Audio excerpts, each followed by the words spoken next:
Good morning, everybody. So when we think about building the culture of health, we also need to think about building the foundations of health. And today I'm going to speak about building the foundations of health for our children. And when we think about those foundational elements that will guarantee that every child has access to a healthy life, I use the Harvard Center for Developing Child framework of healthy, sound, and appropriate nutrition as the bullseye, as the target that we need to begin with. Stable, responsive, and nurturing relationships for every child in their family, in their schools, in early childhood care and education, in their communities and among their peers, and safe and supportive physical, chemical, and built environments. And I would challenge you to think, if we guaranteed this for every child would have the foundations of health they need to be a healthy adult and achieve their optimal potential.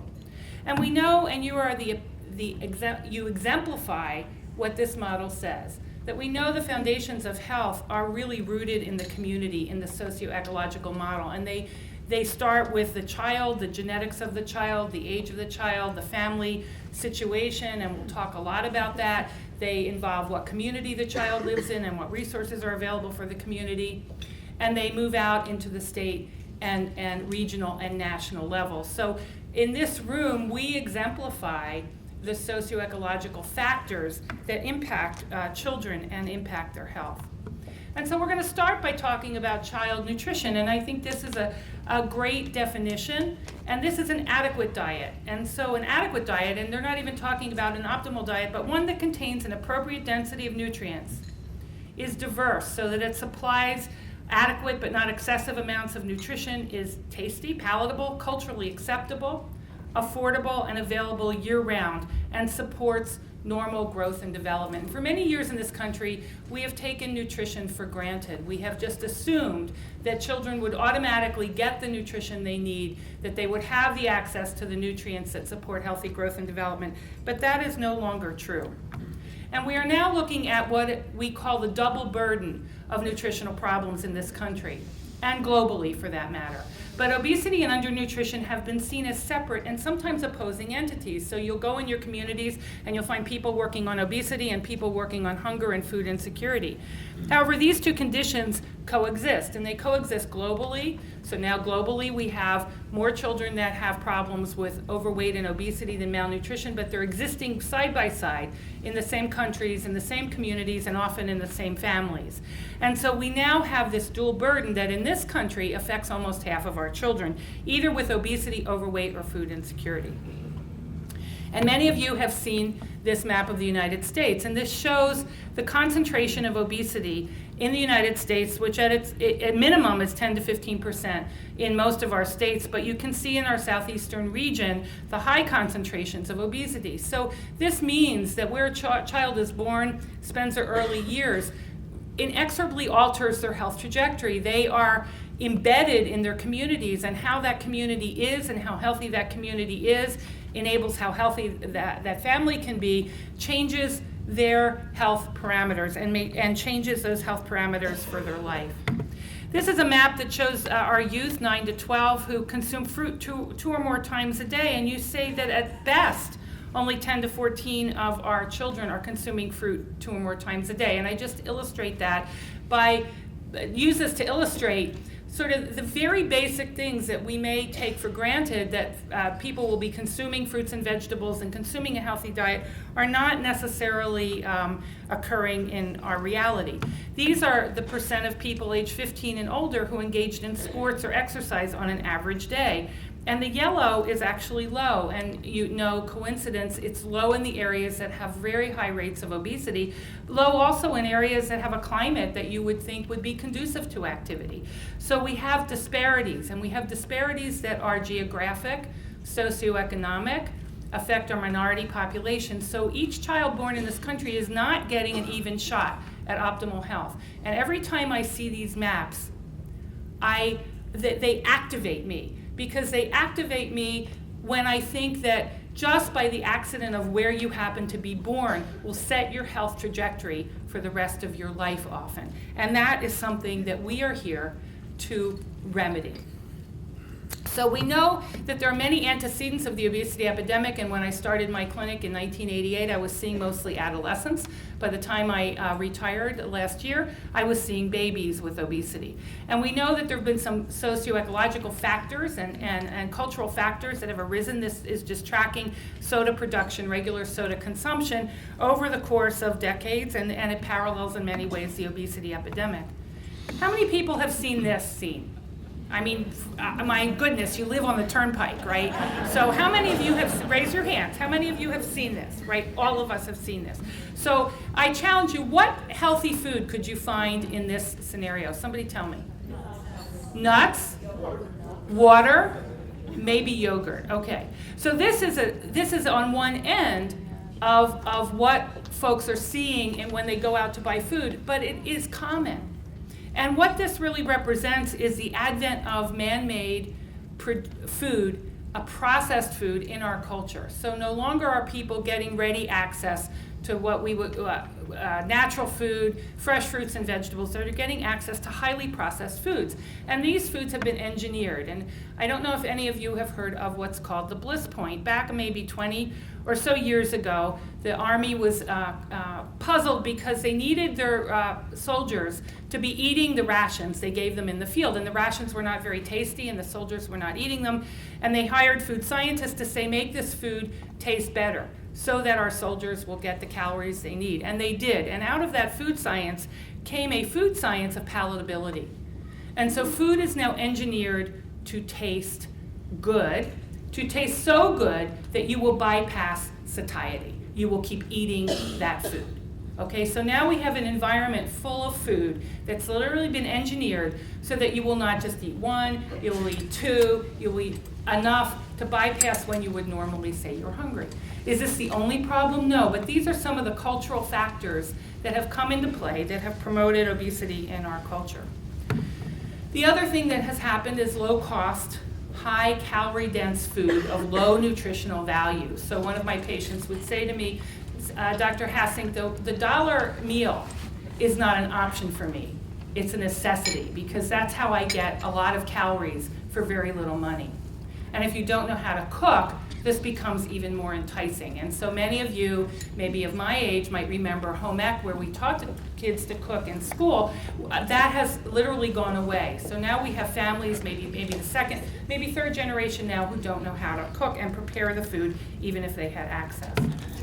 So you might say, why is a pediatrician interested in, and why am I here? I'm here because of this diagram. And so if you look at that list of conditions, obesity-related comorbidities, this would be a list. When I went to medical school, I would have said, this is the list that a sick, middle-aged adult would have these conditions. They would have liver disease and hypertension and type 2 diabetes and sleep apnea.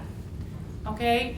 I would never in my life have imagined that I would be seeing a 4-year-old with liver disease due to obesity, or the most common cause of liver transplant in the next decade will be obesity-related liver disease. I would never have imagined I would see a 6-year-old with type 2 diabetes, and untreated in 20 years will result in end organ failure. I would never have imagined that I would have 9-year-olds at home on BiPAP so they could breathe at night because they had sleep apnea. We would never have imagined this. And so this is literally the medical epidemic of medical illness coming behind the epidemic of obesity. And I say that very strongly because I think it's easy to be somewhat glib about obesity when we say it's just about weight and excess weight. It is about what is a serious chronic illness, that extra weight is basically producing inflammatory substances that circulate in our body.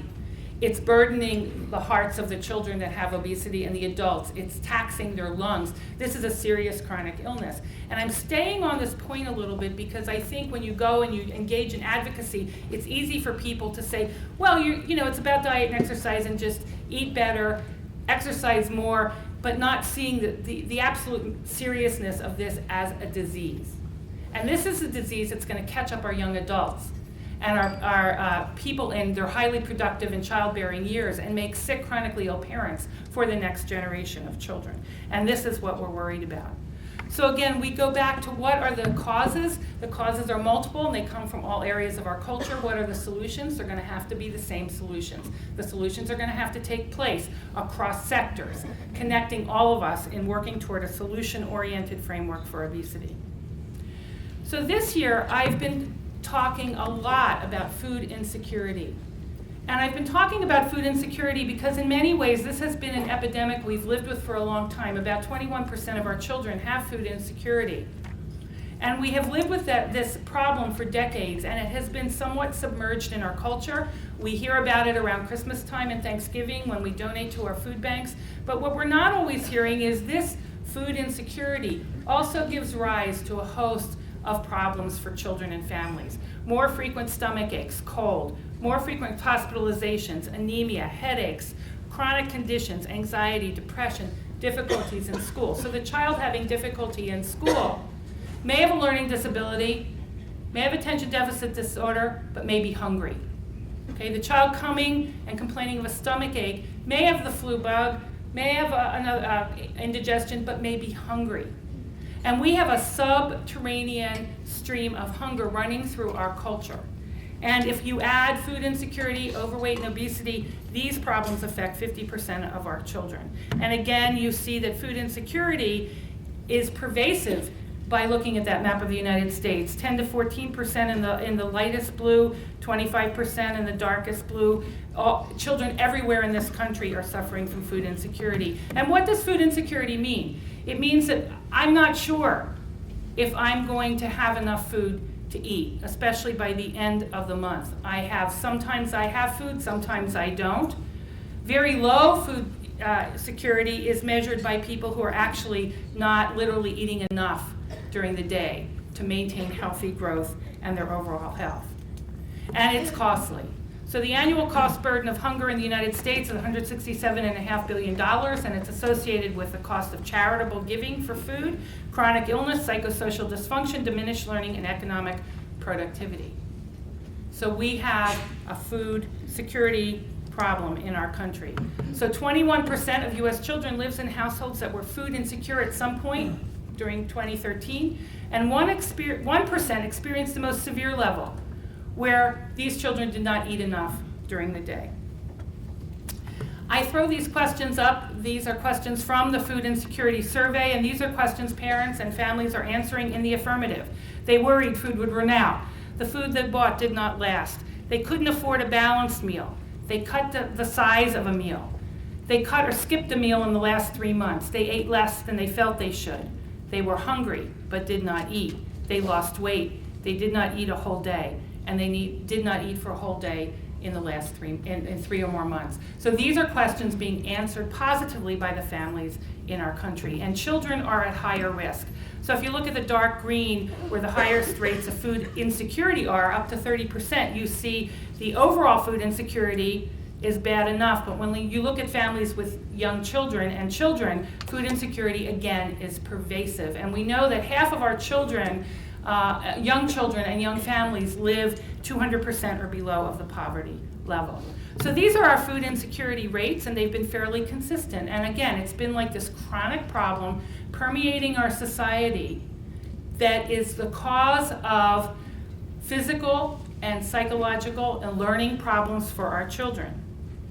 And the participation in federal food programs, which are the way we as a culture and a nation deal with food insecurity, are good, but not good enough. So one of the questions that we want everybody asking the families you come in contact with, if they're eligible for one of these federal food programs, are you participating? Because this is the way that we are addressing hunger. And without these programs, and now the Healthy Hunger-Free Child Act, which provides school meals, WIC, are under threat in Washington to be rolled back. This is the way we're supporting our families. And if these programs did not exist, those maps would be completely dark green in our country. So again, child health and food insecurity, you've seen the poor health and developmental risk, and something that grabs my heart every time. A clinic in South Dakota started asking parents of young children, of infants, if the families were food insecure. And among the food insecure families with infants, the infants were more likely to have insecure attachments and perform more poorly on cognitive assessments. The adolescents in food insecurity were more likely to experience dysthymia and have suicidal ideation, and it just, as an American, I just stand here and tell you this is not something we want for our country. So I have been speaking this year, working with the USDA about the double burden of obesity and food insecurity in our country. And the dual burden affects the same families. So you have families suffering from obesity and food insecurity at the same time, and we have a very toxic nutritional landscape going on. We have a misaligned food supply, inadequate access, and poor quality. We have micronutrient deficiencies. We have lack of healthy lifestyle skills. If you can't cook the food, you're not going to buy fresh produce if you don't know how to prepare it. We have hunger and obesity and food insecurity existing in the same frame. So the picture of food insecurity today is increasingly a child with overweight or obesity consuming a poor quality diet, and the challenge for low-income families is getting access to enough healthy food to support growth and development. And so the coexistence of these two problems is not surprising, right? Because low-income people are especially at risk for both. They have limited resources, lack of access to healthy, affordable foods, fewer opportunities for physical activity, cycles of food deprivation and overeating, which some think, when you look at the research, leads to overweight and obesity when you have periods of deprivation and then you overeat when food is available. High levels of stress, which itself is an obesity-promoting factor, and we're going to talk in a few minutes about the impact of stress. Stress itself, when a person is stressed, even on the same diet with the same activity, causes weight gain because all your stress hormones increase and they promote addition of weight. Greater exposure to marketing, and we won't spend a lot of time on marketing, but children are marketed to for thousands and thousands of hours during children's daytime television of unhealthy foods and limited access to health care. Limited resources and lack of access is something many of you are working on. Lack of full-service grocery stores and farmers markets in food deserts. Combined with greater density of fast food gives you a food environment that is not, the healthy is not the default. Cost differential is a huge driver, and maybe the biggest driver of consumption is the cost differential. And then poor quality of the healthy food available, as your commissioner alluded to. Fewer opportunities for physical activities, and many of you are working on this in your neighborhoods. Crime, fewer parks, expense and transportation to actually have the children participate in sports, and the diminution of PE, in particular among low-income school systems. Cycles of food deprivation and overeating. There are metabolic consequences to running through these famine and overeating cycles, and maternal food restriction of the child because of inadequate food often leads to later obesity. So we have evidence that just metabolically and physiologically this sets up that combined double burden. And financial and emotional stress are contributors here. They're both results of having obesity and overweight and food insecurity, and they are causal in some way of obesity. So food insecurity is in itself a stress, low wage work, difficulty paying bills, inadequate and long distance transportation to needed health services, and neighborhood violence. And greater exposure to obesity promoting products, which often occurs in our neighborhoods most in need with targeted marketing, and we've all seen that. So strategies to improve nutrition really have been focused on hunger and obesity, and I think one of the things communities can do is see both problems together and begin to align our strategies to tackle both. So you have correcting basic undernutrition and obesity prevention and treatment, while not identical, really can be aligned in a way that promotes optimal nutrition for every child, no matter what their situation. So education, food provision, supplementation, approaches to scale up, delivery strategies, reduce disparities, family systems change, all of these things can be combined to an approach, I think, that will allow our children to achieve optimal nutrition wherever they are. Neighborhoods, again, you see the undernutrition and obesity approaches. I think these need to be combined here so that we look at the problem holistically and we make sure that every child has access to optimal nutrition. Employers and workplaces can be big actors here and big players, and many in this room, you'll hear workshops later about many of the employers, how they are working to alleviate these problems. Again, we have solution-oriented action to take, and I think we need to take this in combination with our employers. And then schools. So schools are a big place where children have access to breakfast programs, school lunch programs, after-school programs, but the amount of children that need those programs during the year, the summer feeding program does not even approach the need for children to get food. And when last year in the bad weather, it might be an inconvenience to have the children at home when school is closed, but for some children, being at home during those snowstorms means you're hungry.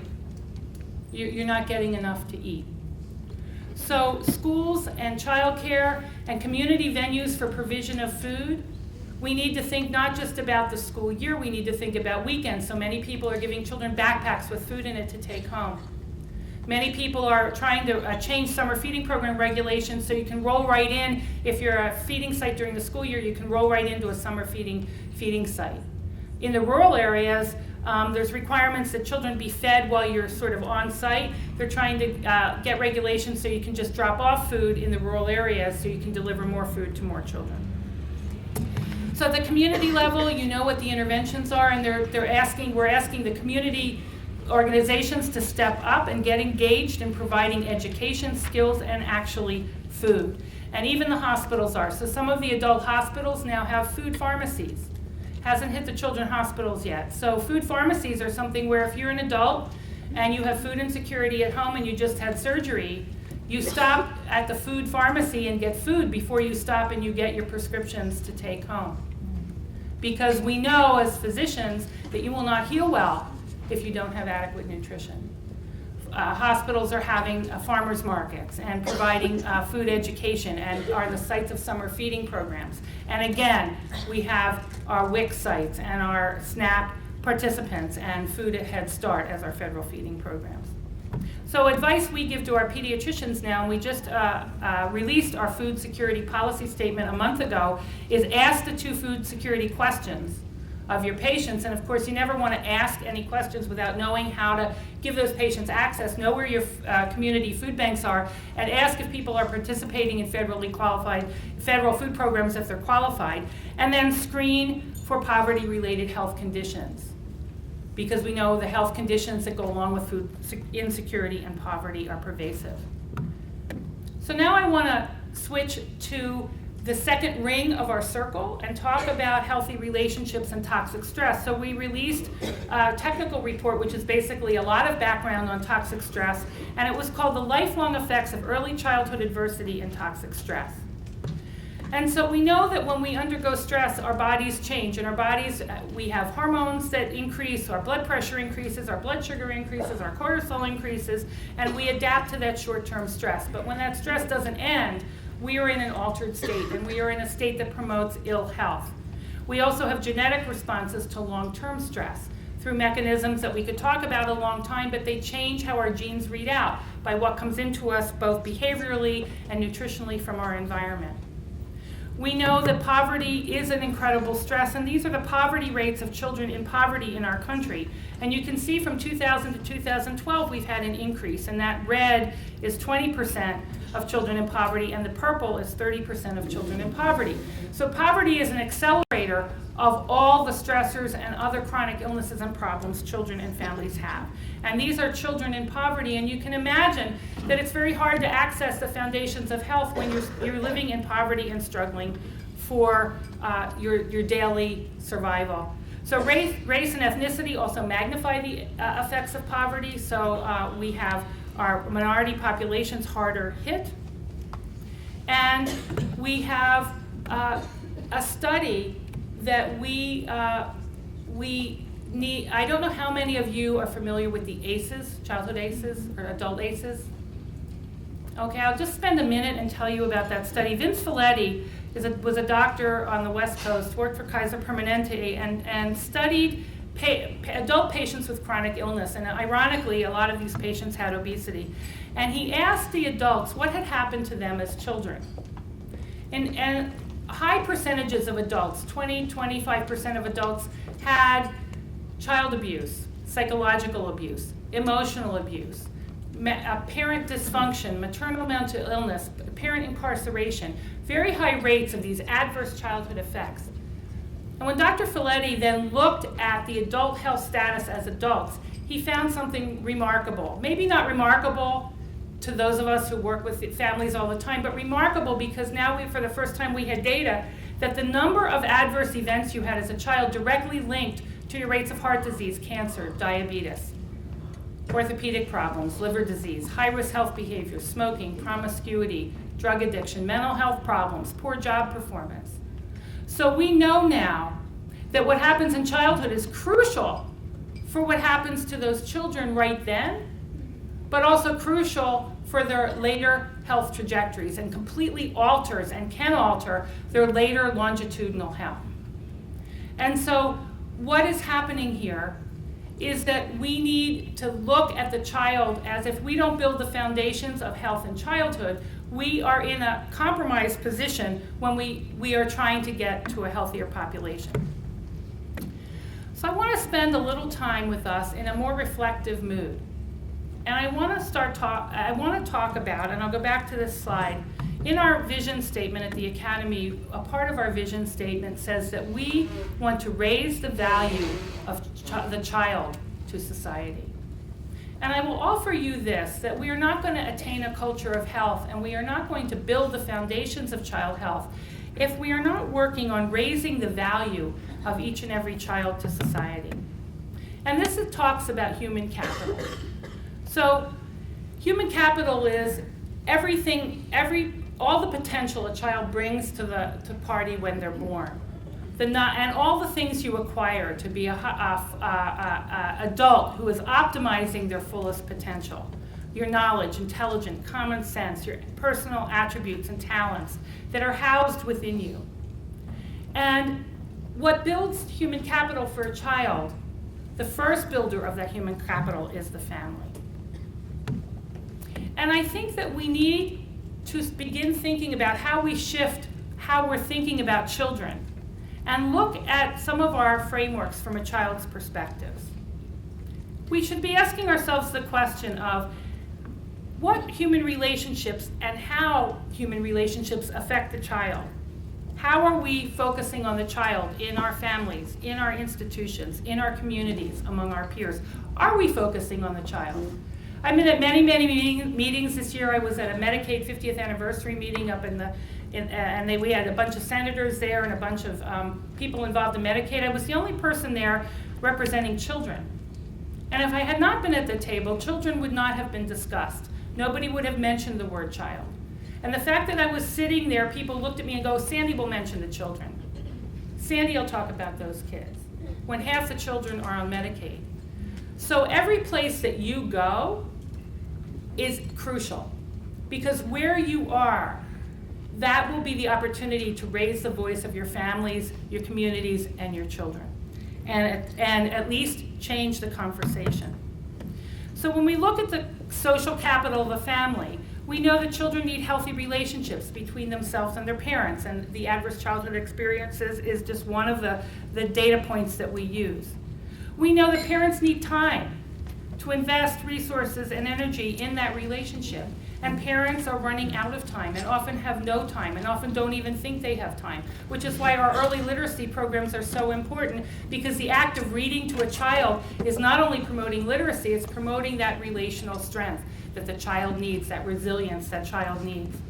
We know that stable family structures are important. We know that an adult taking an interest in a child is important, and if you have a mom who has depression, postpartum depression, the amount of interest that she can take in her baby is reduced because of her own depression. We know that parents need to be aware of child activities. It's not enough now to just assume children will get enough activity or get enough healthy food. And families have to have time and energy to do that. And then families, how do we support our families? By building healthy communities. So what do communities need? Well, families that are doing poorly tend to be socially isolated in their communities. They tend not to have the connectedness that allows them to gain strength from what's happening in their communities or to access the relationships in our communities. So when you're building healthy communities, we need to think about how does that help families increase their connectedness to the community, increase their awareness of what the community has to offer, increase the safety net and their participation in their local social institutions. It's not enough to come into a community and provide something to the community without being aware of, are we really working with families to connect them to what we're providing and to connect them to each other and their communities. And when families feel connected, they feel safer and they trust more. And when they feel safer and they trust more education and skill building can occur. And in the pediatrician world, the medical home in the community is one way of helping that along. Economic capital, we've talked about poverty, and of course that's essential because poverty impacts every level of child well-being and health, and if families don't have enough resources to invest in their children, those foundations of health cannot be built. And many of you have seen this curve by economist James Heckman, and it looks at if you invest early in young children and families, the return on that investment is very high. So the rate of return is very high because you're setting that child on a healthy course right from the beginning. You're not in the situation where you're taking a child who is already failing in school and trying to remediate that, or an adolescent who just got into trouble and trying to remediate that. We work along the entire continuum of child health, of course, but that early investment is so crucial, getting the children on the right path. Now, where are the young children? So the young children are not maybe yet in elementary school. They're in early child care and education, but in many states, half the children are not in early childhood care and education. So where do we find those families? We find them in the pediatrician's office, and we find them in the community sectors. We find them in WIC. We find them in our neighborhoods.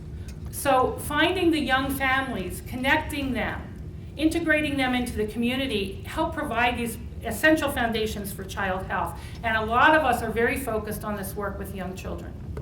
And then we look at the environment that children have, and we all know this. And so healthy communities really are looking at how do we remedy food insecurity and get healthy food available.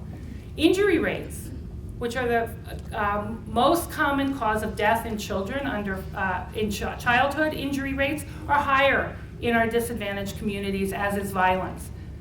Bullying and teasing occur both in the culture with children with obesity in schools and in the community and in families. So about a quarter of children are bullied and teased in school, and about a quarter are also, or in addition to, bullied and teased in their own families.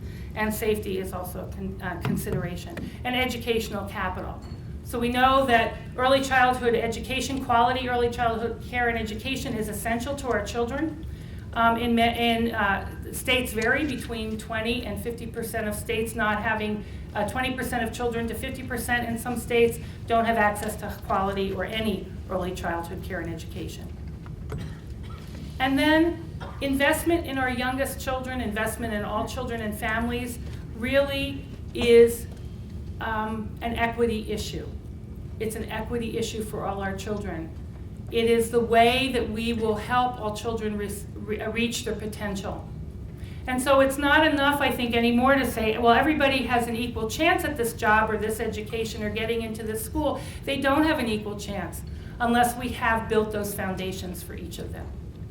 And so when we talk about things like institutionalized racism, this is what we're talking about, not building the foundations of health for all children. So when children have high social capital, they will function well. And we will have healthy children doing well in school, and we will have a population that's healthy, and we will have a country that's healthy. So I'm going to stop there and just take questions or comments now, and I really appreciate your kind attention this morning. So thank you very much.